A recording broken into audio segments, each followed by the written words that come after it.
Has been ranked among the cleanest cities in the country for air quality, according to the American Lung Association's 2025 State of the Air report. The 26th annual report grades cities based on ozone and particle pollution levels, otherwise known as smog or soot, over a 3-year period. Bangor and San Juan, Puerto Rico were the only 2 U.S. cities to make it on all 3 of the report's cleanest cities lists. For a second year in a row, Bangor didn't experience a single day that was considered unhealthy in terms of ground-level ozone pollution and particle pollution.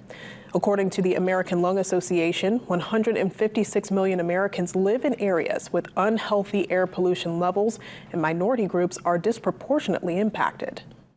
Both ozone and particle pollution are pollutants that can worsen lung disease and cause significant health concerns, even premature death and serious health effects such as asthma attacks, heart attacks, strokes, preterm births, impaired cognitive function later in life. And it is definitely something that people need to be aware about, especially those 236,000 Mainers living with lung disease such as asthma or COPD, that unhealthy air days can have a significant impact on your health.